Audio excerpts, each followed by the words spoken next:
जय हिंद दोस्तों। View concept में आपका स्वागत है। आज हम लोग बिहार दरोगा का सेट नंबर 12 देखेंगे, जिसे ज्ञान बिंदु जीएस एकेडमी के द्वारा बनाया गया है। और भी हमारे प्रैक्टिस सेट है दोस्तों, जिसे आप प्लेलिस्ट में जाकर के देख सकते हैं। तो पहला प्रश्न है, translate the given sentence into English. लू चल रही है, तो इसका सही उत्तर होगा the heat wave is blowing. Option number B इसका सही उत्तर होगा। अगला प्रश्न है, change the sentence into negative. She is your friend, तो इसका नेगेटिव सेंटेंस होगा she is not your friend. Option number A. अगला प्रश्न है, listen carefully and take notes, which kind of sentence is it. तो यहाँ लिसन केयरफुली ये हमारा क्लाउज है, और टेक नोट्स ये भी हमारा क्लाउज है दोस्तों, क्लाउज है। और एंड जो है हमारा दोस्तों, यह हमारा कंजक्शन है, कंजक्शन है। तो हम लोग जानते हैं, जब दो क्लाउज को एक कंजक्शन ऐड करे, जोड़े, तो वह सेंटेंस कंपाउंड सेंटेंस कहलाता है। यह था हमारा ऑप्शन नंबर ये इसका सही उत्तर है। निम्न में से कौन सा शब्द स्त्रीलिंग नहीं है, यानी कि कोई दूसरा है जेंडर दोस्तों, तो वह है हमारा दिन। वह है दिन, है ना। दिन हमारा पुल्लिंग है। बाकी सुबह, सांझ और दोपहर हमारा स्त्रीलिंग है दोस्तों, इसको भी हम लोग याद रखेंगे। अगला प्रश्न, निम्न में से तत्भव शब्द का चयन करना है। तो दिधि, यह जो है सो हमारा दृष्टि से बना हुआ तत्भव शब्द है दोस्तों, है ना। तो यही हमारा तत्भव शब्द है। अगला प्रश्न है, निम्न में से कौन सा व्यक्तिवाचक संज्ञा है। तो दिनकर से किसी व्यक्ति विशेष का बोध होता है, तो यह हमारा व्यक्तिवाचक संज्ञा है। बाकी गांव से गांव जाति का बोध होता है, पुस्तक से पुस्तक जाति का, और कलम से कलम जाति का बोध होता है। यह था हमारा ये तीनों जातिवाचक संज्ञा है दोस्तों, इस बात को भी हम लोग याद रखेंगे। अगला प्रश्न है, भारत की अवस्थिति है।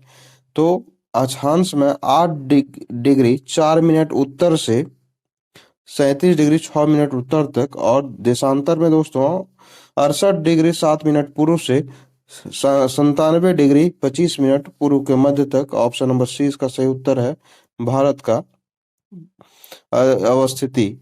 अगला प्रश्न है, हिमालय की सबसे आंतरिक श्रृंखला को क्या कहते हैं। तो उसे हिमाद्री हिमालय कहते हैं दोस्तों, या फिर हम लोग वृहद हिमालय या महान हिमालय के नाम से भी इसे हम लोग जानते हैं। अगला प्रश्न है, कौन सा सुमेलित नहीं है दोस्तों। तो इसमें से है काराकोरम श्रेणी, प्रमुख दर्रा जो काराकोरम दर्रा है, जम्मू कश्मीर में नहीं है दोस्तों, यह लद्दाख में है। इस बात को भी हम लोग याद रखेंगे, है ना। अगला प्रश्न है, एकमात्र पूर्ववर्ती नदी जो हिमालय के तीनों श्रेणियों को अपरदित कर प्रवाहित होती है, तो वह नदी कौन सी है। तो वह नदी है दोस्तों सतलज। यह पूर्ववर्ती नदी है दोस्तों, जब हिमालय का उत्थान भी नहीं हुआ था तभी से यह नदी बहती हुई आ रही है, और आज भी बह रही है। छत्तीसगढ़ के किस क्षेत्र में हेमेटाइट यस्क, यह लोह यस्क है दोस्तों, और के 14 निक्षेपों की खोज की गई है। तो वह है बैलाडीला के खदानों में खोज की गई है, जो कि छत्तीसगढ़ में है दोस्तों, इसको भी हम लोग याद रखेंगे। और बैलाडीला की खदान लोहयस की खदान है। अगला प्रश्न है, मरुस्थलीय क्षेत्रों के बाहर पवन द्वारा उड़ाकर लाए गए महीन बालू कणों के वृहद निक्षेप को हम लोग क्या कहते हैं। तो लोएस कहते हैं दोस्तों, है ना। भारत वन स्थिति रिपोर्ट 2023 के अनुसार वनावरण में सर्वाधिक वृद्धि वाला जिला कौन सा है। तो वृद्धि वाला जिला है दोस्तों मिजोरम। इसमें 242 किलोमीटर स्क्वायर की वृद्धि देखी गई है। और यदि हम लोग देखें दोस्तों कि कमी वाला जिला वनावरण में, तो हमारा है एमपी, जो कि 371.54 किलोमीटर स्क्वायर की कमी हो गई है यहाँ दोस्तों वनावरण की। अगला प्रश्न है, भारत में होने वाली वर्षा में प्रमुख योगदान किसका है दोस्तों। तो दक्षिण पश्चिम मानसून का है, ऑप्शन नंबर सी। इसकी दो शाखा से वर्षा होती है भारत में दोस्तों, एक है पहला अरब सागर की शाखा, और दूसरा है बंगाल खाड़ी की शाखा, बंगाल खाड़ी की शाखा, है ना। इस बात को भी हम लोग याद रखेंगे। अगला प्रश्न है, किस प्रकार की मृदा का उच्च विकास उच्च ताप भारी वर्षा वाले क्षेत्रों में होता है। तो वह मृदा है दोस्तों लेटेराइट मृदा। निम्नलिखित में से कौन सा एक भ्रंतोस पर्वत भ्रंशोत पर्वत का उदाहरण नहीं है। तो वह है आल्पेशियन पर्वत दोस्तों, यह हमारा पर्वत उत्तरी अमेरिका में है। इस बात को भी हम लोग याद रखेंगे। और यह एक अवशिष्ट और मोड़दार पर्वत है दोस्तों, अल्पेशियन पर्वत, है ना। अगला प्रश्न है, निम्न में से कौन सा निम्न में से निम्नलिखित नदियों में से कौन सी नदी पंजाकार डेल्टा का निर्माण करती है? तो वह है मिसिसिपी और मिसौरी नदी दोस्तों, जो कि पंजाकार डेल्टा का निर्माण करती है। यह भी हमारा उत्तरी अमेरिका में अवस्थित है। इस बात को भी हम लोग याद रखेंगे, है ना। अगला प्रश्न है, करीबा बांध किस नदी पर अवस्थित है दोस्तों? तो करीबा बांध हमारा जो है जाम्बेजी नदी पर अवस्थित है। और हम लोग जो है सो कांगो नदी पर एक बांध बना हुआ है दोस्तों, जिसका नाम है इनगा बांध। यह कांगो नदी पर स्थित है। और यदि देखा जाए दोस्तों तो कैंची बांध है, एक कैंची बांध है जो कि नाइजर नदी पर अवस्थित है। इस बात को भी हम लोग याद रखेंगे। अगला प्रश्न है, लिग्निन नामक पदार्थ जमा रहता है कहाँ दोस्तों? जाइलम उत्तक पर। ऑप्शन नंबर ए इसका सही उत्तर है। विनिमय क्रॉस ओवरिंग किस अवस्था में होता है दोस्तों? तो पैकिटिन अवस्था में होता है। अगला प्रश्न है, रुधिर सीरम का वैज्ञानिक अध्ययन क्या कहलाता है? तो रुधिर सीरम का वैज्ञानिक अध्ययन सेरोलॉजी कहलाता है दोस्तों। ऑप्शन नंबर सी। हेमेटोलॉजी में हम लोग अध्ययन करते हैं दोस्तों रक्त और रक्त बनाने वाले ऊतकों का अध्ययन करते हैं हम लोग हेमेटोलॉजी में। और हम लोग देखा जाए दोस्तों तो ओरोलॉजी में हम लोग पर्वतों का अध्ययन करते हैं, पर्वतों का अध्ययन करते हैं। इस बात को भी हम लोग याद रखेंगे। निम्नलिखित में से कौन सा एक सजीव जीवों में एक नई जाति की उत्पत्ति के लिए सर्वाधिक महत्वपूर्ण घटक है? तो वह है दोस्तों उत्परिवर्तन, है ना। अगला प्रश्न है, आर्कियोपटेरिक्स नामक वर्गों के प्राणियों के बीच योजक की कड़ी है। किसकी योजक की कड़ी है दोस्तों? आर्कियोपटेरिक्स। तो हम लोग जानते हैं कि वह है सरीसृप और पक्षी के बीच का योजक कड़ी, है ना, आर्कियोपटेरिक्स। निम्नलिखित में से कौन सा एंजाइम ग्लूकोज को इथेनॉल में परिवर्तन करने को प्रेरित करता है? तो वह है हमारा जाइमेज। ऑप्शन नंबर ये। अगला प्रश्न है, सूची 1 और 2 में सुमेलित जो है सो करना है दोस्तों। तो विटामिन दिया हुआ है, तो विटामिन का संबंध कौन सा है? विटामिन तो कैरोटीन हमारा विटामिन है ना। अगला प्रश्न है, एंजाइम तो पेप्सिन हमारा एंजाइम है। हार्मोन देखा जाए तो टेस्टोस्टेरोन या प्रोजेस्टेरोन यह हमारा हार्मोन है। प्रोटीन यदि देखा जाए दोस्तों तो केराटिन हमारा प्रोटीन है। ऑप्शन नंबर बी इसका सही उत्तर होगा। ऑप्शन नंबर बी इसका सही उत्तर होगा दोस्तों, सॉरी, ऑप्शन नंबर बी इसका सही उत्तर होगा। अगला प्रश्न है, अणुओं द्वारा प्रकाश के या प्रत्यस्थ प्रकीर्णन की खोज किस भारतीय वैज्ञानिक भौतिक वैज्ञानिक ने की थी दोस्तों? तो वे थे सीवी रमन, है ना, इसका आविष्कारक। और हम लोग जानते हैं क्वांटम सांख्यिकी के आविष्कारक हैं एस एन बोस, है ना। और यदि ताप आयनन का देखा जाए दोस्तों तो ताप आयनन के आविष्कारक हैं मेघनाथ साहा, है ना। इस बात को भी हम लोग साथ में याद रखेंगे दोस्तों, है ना। और जगदीश चंद्र बोस हम लोग के अति लघु रेडियो तरंग के जो है सो आविष्कारक हैं, अति लघु रेडियो तरंग के आविष्कारक हैं। इस बात को भी हम लोग याद रखेंगे। अगला प्रश्न है, घर्षण बल लगता है आपेक्षिक गति की दिशा के विपरीत में लगता है दोस्तों। ऑप्शन नंबर बी इसका सही उत्तर है। निम्नलिखित में से कौन सा प्रथम श्रेणी का उत्तोलक नहीं है? तो शीश झूला हमारा प्रथम श्रेणी का उत्तोलक है। हैंड पंप हमारा प्रथम श्रेणी का उत्तोलक है। और साइकिल ब्रेक भी हमारा प्रथम श्रेणी का उत्तोलक है। सरौता हमारा द्वितीय श्रेणी का उत्तोलक है, या तो हमारा प्रथम श्रेणी का उत्तोलक नहीं है। ऑप्शन नंबर डी इसका सही उत्तर है। यदि हम लोग देखें दोस्तों तो प्रथम श्रेणी में कैंची भी आता है उत्तोलक में। प्रथम श्रेणी उत्तोलक में कैंची, तराजू, कील उखाड़ने की मशीन जो की है। और द्वितीय उत्तोलक में देखा जाए दोस्तों तो वह उसमें से आते हैं नींबू निचोड़ने वाला मशीन, कूड़ा गाड़ी जो है सो एक चक्के पर चलने वाली, खैनी काटने वाली मशीन। तो ये सब हमारा द्वितीय श्रेणी के उत्तोलक के उदाहरण थे। और तृतीय श्रेणी के उत्तोलक के उदाहरण हम लोग देखेंगे दोस्तों तो चिमटा, मनुष्य का हाथ, स्टेपलर, ये सब तृतीय श्रेणी के उत्तोलक के उदाहरण है। अगला प्रश्न है, जल तुल्यांक का एसआई मात्रक क्या है? तो किलोग्राम जल तुल्यांक का एसआई मात्रक है। प्रकाश वोल्टेज सेल के प्रयोग में सौर ऊर्जा का रूपांतरण करने में निम्नलिखित में से किसका उत्पादन होता है दोस्तों? तो हम लोग जानते हैं विद्युत ऊर्जा का उत्पादन होता है। इलेक्ट्रोड विभव क्या है? तो इलेक्ट्रोड विभव एक इलेक्ट्रोड और इलेक्ट्रोलाइट के बीच का विभवांतर है। ऑप्शन नंबर ए इसका सही उत्तर है। विद्युत ऋणात्मकता के बारे में कौन सा कथन सही है दोस्तों? तो विद्युत ऋणात्मकता के बारे में यह सॉरी यह आवर्त सारणी में बाएं से दाएं बढ़ती है तथा एक वर्ग में ऊपर से नीचे घटती है। यह ऑप्शन हमारा सही है। अगला प्रश्न है, निम्नलिखित में से किसे ग्रीन विट्रियल, जो कि हरा कशिश कहते हैं इसे दोस्तों, इसे हरा कशिश कहते हैं, इस बात को भी हम लोग याद रखेंगे, है ना। और इसमें से पूछ रहा है कि कौन सा जाना जाता है ग्रीन विट्रियल या फिर हरा कशिश के नाम से। तो हम लोग जानते हैं दोस्तों कि फेरस सल्फेट हेप्टाहाइड्रेट, जो कि ग्रीन विट्रियल के हरा कशिश के नाम से जाना जाता है। सल्फर SO2 का प्रयोग किसके शोधन में किया जाता है दोस्तों?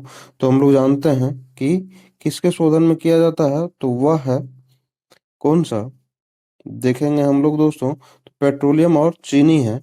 ऑप्शन नंबर बी, है ना। SO2 के उपयोग से इसका शोधन होता है। यदि ज्वाला में नीली हरी जो लौ दिखाई देती है, यदि ज्वाला में नीली हरी लौ दिखाई देता है, तो वह किस धातु की उपस्थिति को दर्शाती है दोस्तों? तो हम लोग जानते हैं कि वह कॉपर की उपस्थिति को दर्शाती है और यह ज्वलन परीक्षण का उदाहरण है दोस्तों। सूची 1 और 2 को सुमेलित करना है। तो सूची 1 और 2 को सुमेलित करना है तो इसमें लवण दिया गया है और इसके रंग बताना है दोस्तों। तो सोडियम लवण का रंग होता है सुनहरा पीला। कॉपर लवण का रंग होता है दोस्तों नीला रंग। और स्ट्रोंशियम सल्फेट का रंग होता है दोस्तों लाल रंग। और एल्युमिनियम चूर्ण का रंग होता है दोस्तों सिल्वर रंग। या तो हमारा ऑप्शन की ओर हम लोग चलेंगे तो ऑप्शन नंबर सी इसका सही उत्तर होगा। अगला प्रश्न है, नाभिकीय विखंडन की दर को नियंत्रण करने के लिए नियंत्रण छड़ों में किस पदार्थ का उपयोग किया जाता है? तो उसमें कैडमियम का उपयोग किया जाता है दोस्तों। अगला प्रश्न है, इसमें नाभिकीय विखंडन की दर हम लोग जो है सो नियंत्रण करते हैं तो उसमें न्यूट्रॉनों की संख्या को नियंत्रण करते हैं दोस्तों। इसमें नाभिकीय विखंडन की दर में न्यूट्रॉनों की संख्या पर निर्भर करती है यह, और उसमें हम लोग नियंत्रण करते हैं न्यूट्रॉनों की संख्या को, है ना। उद्योग किस पंचवर्षीय योजना में विकसित हुआ? तो उद्योग हमारा द्वितीय पंचवर्षीय योजना में विकसित हुआ। प्रथम हमारा कृषि आधारित जो है सो पंचवर्षीय योजना था। अगला प्रश्न है, विश्व व्यापार संगठन की स्थापना कब हुई? तो वह हुई दोस्तों 1 जनवरी 1995 ईस्वी को। और इसका मुख्यालय यदि देखा जाए दोस्तों तो जेनेवा में इसका मुख्यालय है। और जेनेवा हमारा कहाँ है? तो हमारा स्विट्जरलैंड में है, स्विट्जरलैंड में है ना। अगला प्रश्न है, और इसके सदस्य की संख्या देखी जाए दोस्तों तो इसके सदस्य की संख्या 166 है अभी वर्तमान में 2025 में, है ना। अगला प्रश्न है, निम्नलिखित में से कौन सी फसल राष्ट्रीय खाद्य सुरक्षा मिशन से आच्छादित नहीं है? तो वह है तिलहन की फसल दोस्तों। और राष्ट्रीय खाद्य सुरक्षा मिशन शुरू किया गया था अक्टूबर अक्टूबर 2007 ईस्वी में दोस्तों, 2007 ईस्वी में, ठीक है। अगला प्रश्न है, निम्नलिखित में से कौन सी पूंजीगत प्राप्तियों की मुख्य मदें हैं? तो वह है दोस्तों बाजार उधारी, सॉरी बाजार उधारी पहला, और रक्षा व्यय को इसमें नहीं शामिल किया गया दोस्तों। और भविष्य निधि इसमें शामिल है। ऋण वसूली भी पूंजीगत प्राप्तियों की मुख्य मदें हैं। यह तो हमारा 1, 3 एंड 4 ऑप्शन नंबर सी इसका सही उत्तर है। अगला प्रश्न है, अंतर्राष्ट्रीय मुद्रा कोष के संदर्भ में निम्नलिखित कथनों पर विचार करना है। तो इसकी स्थापना अंतर्राष्ट्रीय पुनर्निर्माण और विकास बैंक के साथ की गई थी। यह बात सही है दोस्तों। यह संयुक्त राष्ट्र की एक विशेषकृत एजेंसी है, यह भी बात सही है। भारत IMF का संस्थापक सदस्य है, यह भी बात सही है दोस्तों। हम लोग जानते हैं कि IMF की जो कल्पना है 1944 में संयुक्त राष्ट्र संघ द्वारा आयोजित ब्रेटन वुड्स सम्मेलन में ली गई थी और भारत भी इसका संस्थापक सदस्य देश है। अगला प्रश्न है, IMF में सदस्यों की संख्या देखेंगे दोस्तों तो 191 सदस्य हैं अभी वर्तमान 2025 में दोस्तों। और 191वां सदस्य जो है वह है लिकेटेन स्टीन देश है ना। अगला प्रश्न है, मध्याह्न भोजन योजना मिड डे मील स्कीम किस वर्ष शुरू की गई? तो 1995 में शुरू की गई थी दोस्तों। और यह प्राथमिक शिक्षा पोषण युक्त आहार के साथ इस यह उद्देश्य के साथ शुरू किया गया था। अगला प्रश्न है, 1 रुपये के नोट पर निम्न में से किसका हस्ताक्षर होता है? तो वित्त सचिव का हस्ताक्षर होता है। निम्न में से कौन सा बैंक मुख्यतः लघु उद्योगों के संबंध में कार्य करता है? तो सिडबी का कार्य करता है दोस्तों। ऑप्शन नंबर ये है ना। सिडबी का वैसे हम लोग फुल फॉर्म में होता है दोस्तों small industry development bank of India, है ना। अगला प्रश्न है, बिहार में तेल शोधक कारखाना कहाँ स्थित है? तो बरौनी में स्थित है दोस्तों, जो कि बेगूसराय में स्थित है। बरौनी हमारा बेगूसराय में स्थित है ना, बेगूसराय में। इस बात को भी हम लोग याद रखेंगे, है ना। और यह इसकी स्थापना जो है दोस्तों, हम लोग देखें स्थापना इसका, तो हम लोगों का स्थापना कब हुआ था? 1964 ईस्वी में। 1964 ईस्वी में। और इसकी स्थापना में मदद सोवियत संघ और रोमानिया ने मदद की थी। अगला प्रश्न है, बिहार में कुल कितनी जल विद्युत परियोजनाएं चालू है दोस्तों? तो अभी 13 जल विद्युत परियोजनाएं चालू है।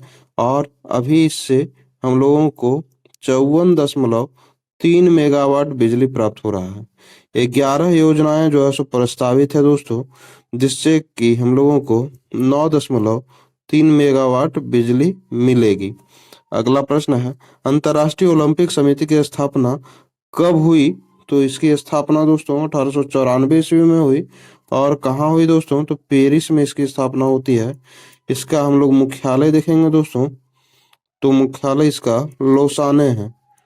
लोसाने, और लोसाने कहाँ पर स्थित है दोस्तों? तो स्विट्जरलैंड में स्थित है। इस बात को भी हम लोग याद रखेंगे, है ना। और इसकी आधिकारिक भाषा देखेंगे दोस्तों, तो आधिकारिक भाषा है अंग्रेजी और फ्रेंच। इस बात को भी हम लोग याद रखेंगे। किसकी? तो अंतर्राष्ट्रीय ओलंपिक समिति की आधिकारिक भाषा अंग्रेजी और फ्रेंच। अगला प्रश्न है, भारत सरकार द्वारा दिया जाने वाला दूसरा सबसे बड़ा राष्ट्रीय पुरस्कार कौन सा है? तो वह है पद्म विभूषण दोस्तों। पहला है भारत रत्न, दूसरा पद्म विभूषण, तीसरा है पद्म भूषण और चौथा हमारा है पद्म श्री। ज्ञानपीठ पुरस्कार अंग्रेजी साहित्य के लिए पहली बार अंग्रेजी साहित्य के लिए पहली बार दिया गया। कब दिया गया दोस्तों? तो 2018 में। और इसे अमिताभ घोष को दिया गया। किसे? अमिताभ घोष को। इसमें से 11 लाख रुपए नगद दिए जाते हैं दोस्तों, प्लस वाघ देवी की प्रतिमा दी जाती है। वाघ देवी की प्रतिमा। और देखा जाए दोस्तों तो इसमें प्रशस्ति पत्र भी दिया जाता है। प्रशस्ति पत्र भी दिया जाता है, सॉरी, प्रशस्ति पत्र भी दिया जाता है। इस बात को भी हम लोग याद रखेंगे, है ना। ज्ञानपीठ पुरस्कार हमारे भारत में साहित्य में सबसे सर्वोच्च पुरस्कार है दोस्तों, है ना, जिससे कि अंग्रेजी व हिंदी भाषा में उत्कृष्ट योगदान में दिया जाता है। अगला प्रश्न है, राजनीति निर्देशक तत्वों के महत्व के संबंध में कौन सा कथन असत्य है दोस्तों? तो लोक कल्याणकारी संघ की स्थापना करना, यह जो है सो राज्य के नीति निर्देशक तत्वों के महत्व के संबंध में असत्य है। इसमें हम लोग देखते हैं राज्य के नीति निर्देशक तत्वों में, तो हम लोग लोक कल्याणकारी राज्य की स्थापना करते हैं दोस्तों, ना कि संघ के। अगला प्रश्न है, मोबाइल अदालत की अवधारणा का जनक किसे माना गया है? तो मोबाइल आधारित अवधारणा का जनक एपीजे अब्दुल कलाम को माना गया है दोस्तों। उनका मानना था कि अदालत खुद जनता के पास पहुंचे और इससे जनता का धन व समय का बचत हो। अगला प्रश्न है, लोकसभा महासचिव की नियुक्ति किसके द्वारा की जाती है? तो लोकसभा महासचिव की नियुक्ति लोकसभा अध्यक्ष के द्वारा की जाती है। ऑप्शन नंबर सी इसका सही उत्तर है। अगला प्रश्न है, सूची 1 और 2 को सम्मिलित करना है ना। प्रमुख समिति दिया गया है और इसमें कितने सदस्य हैं दोस्तों? तो प्राक्कलन समिति में सबसे ज्यादा सदस्य होते हैं 30, है ना। प्राक्कलन समिति 30। लोक लेखा समिति में 22 सदस्यों की समूह होती है दोस्तों। और लोक उपक्रम समिति में भी जो है सो 22 सदस्य होते हैं। है ना। और कार्य मंत्रालय यानी कि लोक लगा हुआ है तो दोनों में से 22-22 सदस्य हैं दोस्तों। कार्य मंत्रालय समिति जो है सो ये इसमें 15 सदस्य होते हैं। या तो हमारा ऑप्शन की ओर जाएंगे दोस्तों तो ऑप्शन नंबर सी हमारा सही उत्तर होगा। अगला प्रश्न है, भारत में ब्लॉक स्तर पर बनी पंचायत समिति लेवल केवल है क्या है दोस्तों? तो यह है प्रशासनिक प्राधिकरण, ऑप्शन नंबर डी। निम्नलिखित में से कौन भारतीय संविधान का अभिरक्षक है? तो वह है दोस्तों भारत का सर्वोच्च न्यायालय, ऑप्शन नंबर सी इसका सही उत्तर है। और भारतीय भारतीय संविधान का सुप्रीम कोर्ट अभिरक्षक है। यह किस अनुच्छेद में कहा गया दोस्तों? तो अनुच्छेद 13 में कहा गया है कि सुप्रीम कोर्ट भारतीय संविधान का अभिरक्षक है। 13 में, इस बात को भी हम लोग ध्यान में रखेंगे। अगला प्रश्न है, भारत में कर प्रस्ताव निम्न में से किस में नहीं थे दोस्तों? तो कर प्रस्ताव हम लोग जानते हैं कि वित्तीय विधेयक में निहित होता है, ऑप्शन नंबर बी। भारत के संविधान में निम्नलिखित में से क्या कथित है ना? तो हम लोग देखते हैं दोस्तों कि राष्ट्रपति संसद के किसी भी सदन का सदस्य नहीं होगा, तो यह बात सही है। सॉरी, यह बात सही है। संसद राष्ट्रपति और दोनों सदनों से मिलकर के बनी होती है, यह भी बात सही है दोस्तों। यह तो हमारा बी नंबर ऑप्शन सही होगा। अगला प्रश्न है, 84वां संविधान संशोधन अधिनियम 2001 के द्वारा किस वर्ष तक विधानसभा सीटों में कोई परिवर्तन नहीं होगा? विधानसभा ही नहीं दोस्तों, लोकसभा की सीटों में भी परिवर्तन नहीं होगा। तो कब तक नहीं होगा? तो 2026 तक नहीं होगा दोस्तों। इस बात को भी हम लोग याद रखेंगे। अगला प्रश्न है, किसी संस्कृति से स्टेटाइट और कार्नेलियन जैसे कीमती पत्थरों के हार प्राप्त हुए हैं, तो कहाँ से प्राप्त हुए हैं दोस्तों? तो वह हमारा है कौन सा? तो हम लोग देखते हैं जेरेवे संस्कृति। तो इसका सही आंसर जेरेवे संस्कृति नहीं होगा दोस्तों, कायथा संस्कृति होगा, ऑप्शन नंबर बी इसका सही उत्तर है। और यह कायथा संस्कृति कहाँ चलता है दोस्तों? तो मध्य प्रदेश में चलता है। जोरोवे संस्कृति की हम लोग बात करेंगे तो यह हमारा महाराष्ट्र में चलता है दोस्तों। और बनास संस्कृति की हम लोग बात करेंगे तो यह हमारा राजस्थान में चलता है। इस बात को भी हम लोग याद रखेंगे। ब्राह्मणों पर जजिया कर लगाने वाला प्रथम मुसलमान कौन था दोस्तों? ब्राह्मणों पर जजिया कर लगाने वाला तो वह था हमारा FST फिरोज शाह तुगलक। अगला प्रश्न है, इसमें कथनों पर विचार करना है दोस्तों। तो इसमें हम लोग विचार करते हैं कि निम्नलिखित कथनों पर विचार कीजिए। पहला है 1919 सॉरी 1919 के मोंटेग्यू चेम्सफोर्ड सुधार 21 वर्ष से अधिक आयु की सभी महिलाओं के लिए मताधिकार की संस्तुति दी गई। तो यह ऑप्शन गलत है दोस्तों। और 1935 के गवर्नमेंट इंडिया एक्ट में विधानमंडल में महिलाओं के लिए आरक्षित स्थानों का प्रावधान किया गया है, ऑप्शन सही है। तो हमारा बी नंबर ऑप्शन इसका सही जाएगा। 1872 में पंजाब में कूका का दमन किस वायसराय ने किया था दोस्तों? 1872 में, सॉरी 1872 में पंजाब में हुआ था कुका आंदोलन। इस बात को भी हम लोग याद रखेंगे। एक प्रश्नों के साथ कई एक प्रश्न कवर हो रहे हैं दोस्तों, तो आप क्वाइटली इसे रीड करेंगे और अपने सेंसेशन को स्टार्ट रखेंगे, है ना, सेंसिटिव रहेंगे, कहने का मतलब ये है। अगला प्रश्न है सॉरी, यह कब हुआ था दोस्तों कुका विद्रोह? हम लोग देखेंगे तो 1871 से 72 के दौरान हुआ था दोस्तों। 1871 से 72 के दौरान हुआ था, है ना। इसके नेतृत्व देखेंगे दोस्तों तो बाबा राम सिंह ने इसका नेतृत्व किया था। राम सिंह ने इन्हें नेतृत्व प्रदान किया था और इसे लॉर्ड नॉर्थब्रुक ने दमन किया था दोस्तों। यह था हमारा ऑप्शन नंबर 20 का सही उत्तर है। अगला प्रश्न है, भारतीय कम्युनिस्ट पार्टी के उद्देश्यों से संबंधित कथनों पर विचार करें। पूर्ण स्वराज्य प्राप्त करने का लक्ष्य, तो यह भी बात सही है दोस्तों। और एक ऐसे समाज की स्थापना करना जहां उत्पादन, धन और वितरण पर सामूहिक स्वामित्व हो, तो यह भी बात सही है। अतः हमारा ये दोनों ऑप्शन भारतीय कम्युनिस्ट पार्टी के उद्देश्यों को दर्शाता है। अतः हमारा ऑप्शन नंबर सी इसका सही उत्तर होगा। हम लोग जानते हैं दोस्तों कि भारतीय कम्युनिस्ट पार्टी की स्थापना 1925 ईस्वी में की गई थी दोस्तों। और इसका मुख्यालय उस वक्त कानपुर बनाया गया था, है ना। अगला प्रश्न है, रॉलेट एक्ट के विरोध में किसने लगान ना देने के आंदोलन चलाने का सुझाव दिया था? तो लगान ना देने का सुझाव स्वामी श्रद्धानंद ने दिया था। 1 नवंबर 1913 को अमेरिका में कैलिफोर्निया के सैन फ्रांसिस्को नगर में किसके द्वारा गदर पार्टी की स्थापना की गई? तो किसके द्वारा? लाला हरदयाल के द्वारा गदर पार्टी की स्थापना की गई। बाकी भगवान सिंह भी इसके सदस्य थे, करतार सिंह सरावा भी इसके सदस्य थे, रामदास पुरी भी इसके सदस्य थे। अगला प्रश्न है, किस सिख नेता के विरुद्ध युद्ध करते हुए एक सैन्य अभियान के दौरान फरवरी 1712 ईस्वी में बहादुर शाह प्रथम की मृत्यु हो गई? तो किससे युद्ध करते हुए? बंदा बहादुर से युद्ध करते हुए। बहादुर शाह जफर के बारे में कहा जाता है दोस्तों, यह योग्य व विद्वान थे। 1937 में, अगला प्रश्न है, 1937 में हुए प्रांतीय विधानमंडलों के चुनाव में अपने प्रतिद्वंदी दलों का सफाया करते हुए कांग्रेस ने 11 प्रांतों में से कितने प्रांतों पर पूर्ण बहुमत प्राप्त किया? 5 प्रांतों पर पूर्ण बहुमत प्राप्त किया था दोस्तों, है ना। अगला प्रश्न है, अलाउद्दीन के बचपन का नाम क्या था दोस्तों? तो अली और गुरसाब दोनों नाम था अलाउद्दीन का। तो ऑप्शन नंबर सी इसका सही उत्तर है। प्राग संधि के तहत ऑस्ट्रिया जर्मन संघ में कब शामिल हुआ? तो कब शामिल हुआ था दोस्तों? तो 23 अगस्त 1866 को। 23 अगस्त 1866। ऑप्शन नंबर सी इसका सही उत्तर होगा। 1815 से लेकर के दोस्तों, सॉरी, 1800 1815 से लेकर के दोस्तों 1850 ईस्वी तक जर्मन साम्राज्य पर ऑस्ट्रिया का आधिपत्य रहा था, है ना। इस बात को भी हम लोग याद रखेंगे। बोस्टन टी पार्टी, जो कि सेट में प्रत्येक बार ये आता ही रहता है दोस्तों, पिछले सेट में भी हम लोग 2 बार देख चुके हैं। तो बोस्टन टी पार्टी हमारा कब हुआ था? तो 16 दिसंबर 1773 ईस्वी को हुआ था दोस्तों।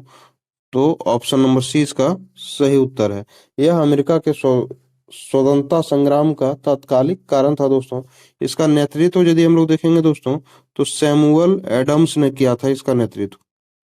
सैमुअल एडम्स इसके नेतृत्व करता थे दोस्तों। अगला प्रश्न है, निम्नलिखित में से कौन सा देश क्रिकेट का आईसीसी चैंपियंस ट्रॉफी 2025 का विजेता रहा? तो वह देश था हमारा भारत दोस्तों, है ना, भारत। और उप विजेता देखा जाए दोस्तों, तो न्यूजीलैंड हमारा उप विजेता था, है ना। इसका आयोजन कहाँ हुआ था दोस्तों?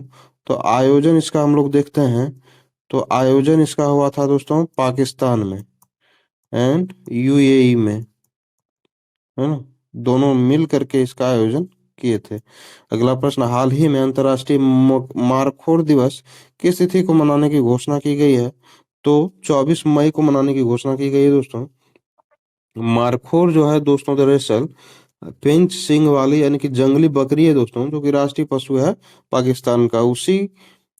उसी के लिए अंतर्राष्ट्रीय मरखोर दिवस मनाने की घोषणा की गई है 24 मई को।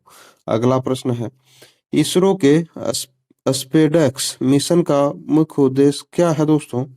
तो इसका मुख्य उद्देश्य इनमें से कोई नहीं है दोस्तों। इसका मुख्य उद्देश्य है कि अंतरिक्ष यान को डाक करने और अनडाक करने के लिए आवश्यक प्रौद्योगिकी का विकास तथा प्रदर्शन करना इसका मुख्य उद्देश्य है। यदि आपको नहीं समझ में आता है दोस्तों, तो आप दोबारा भी वीडियो को प्ले करके सुने, तभी आपको अच्छे से क्लियर हो पाएगा, है ना। विश्व में पहली बार किस देश में मानव मूत्राशय का प्रत्यारोपण किया गया? तो इसका सही उत्तर है अमेरिका में किया गया दोस्तों।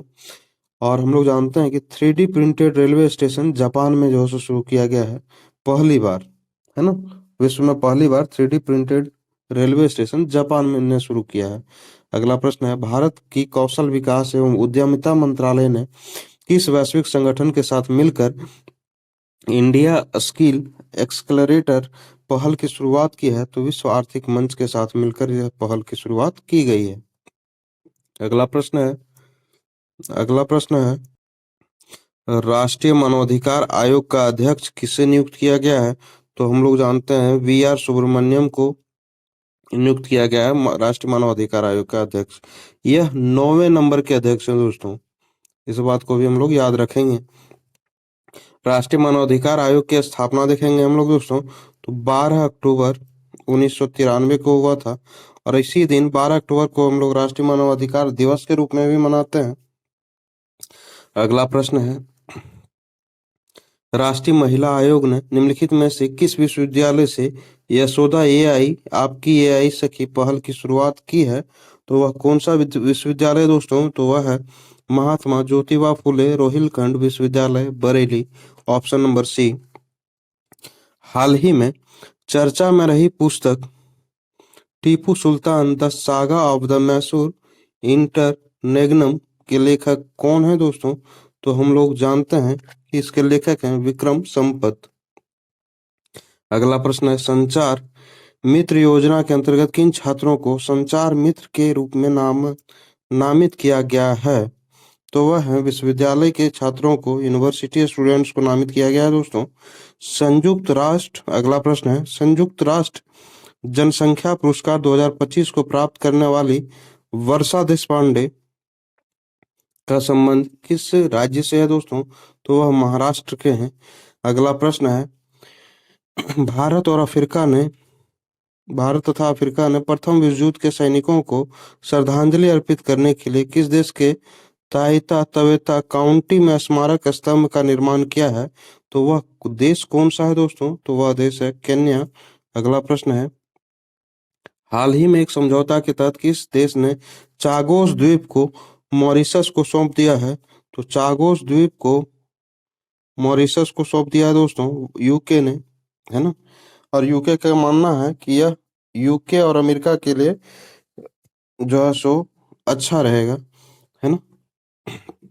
दोनों के सैन्य हवाई अड्डों के लिए अच्छा रहेगा, इस वजह से यूके ने इसे मॉरिशस को सौंप दिया है। अगला प्रश्न है, और 1814 से ब्रिटिश का इस पर नियंत्रण था चागोस द्वीप पर दोस्तों। कब से? तो 1814 ईस्वी से अभी तक, है ना। अब इसे मॉरिशस को सौंप दिया गया है। हाल ही में किस राज्य की पर्यटन विभाग ने बौद्ध यात्रा आयोजित की है? तो बौद्ध यात्रा किसने आयोजित की है दोस्तों? तो उत्तर प्रदेश ने। अगला प्रश्न है, हाल ही में भारत के पहले बाल कैंसर अस्पताल की आधारशिला कहाँ रखी गई है? तो पटना में रखी गई है दोस्तों, और वह महावीर बाल कैंसर अस्पताल बनेगा। महावीर महावीर बाल कैंसर अस्पताल बनेगा, है ना। अगला प्रश्न है, वित्त मंत्री ने बजट भाषण 2025-26 के दौरान बिहार के लिए क्या ऐलान किया है दोस्तों? तो मखाना बोर्ड का ऐलान किया है, आईआईटी पटना का विस्तार करने का ऐलान किया है, 3 एयरपोर्ट आने के 2 का विस्तार करना है, और एक नया हवाई अड्डा बनाना है, इसका जो है सो घोषणा किया है दोस्तों। और एक दो हैं दोस्तों, और उसमें से है दोस्तों चौथा नंबर देखेंगे कि national institute of food technology का भी विकास करना है, और 5वां नंबर का ऑप्शन में देखेंगे दोस्तों तो पश्चिमी कोसी नहर परियोजना का भी विकास करना है।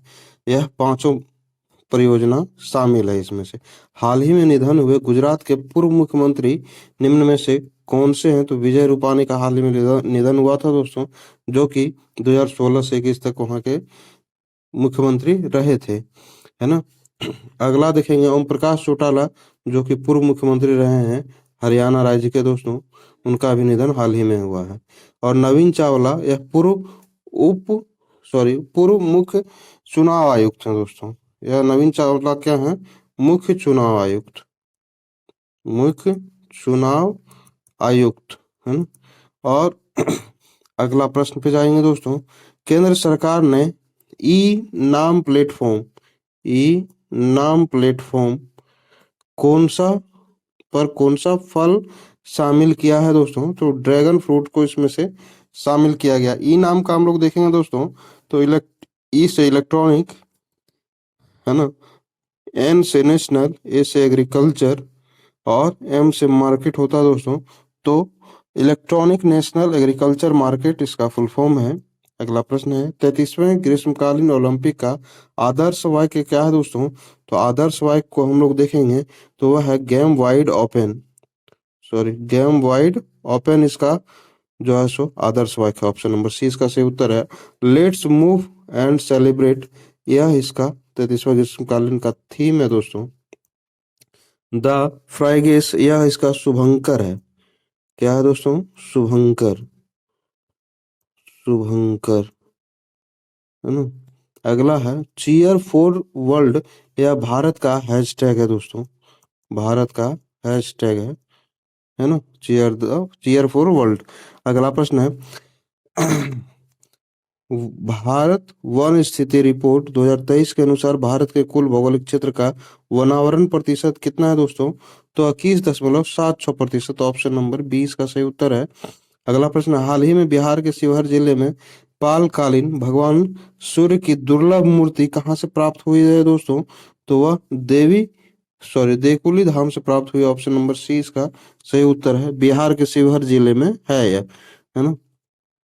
अगला प्रश्न गणित का है दोस्तों, जिसे आप खुद हल करेंगे और अपने सफलता को एक नई ऊंचाइयों पर पहुंचाएं दोस्तों। आपकी परीक्षा भी नजदीक है और हमारी यही शुभकामनाएं हैं कि आप लोग सभी सफल हों, है ना। आपका दिन शुभ हो। इसी के साथ मैं विदा चाहता हूँ। धन्यवाद।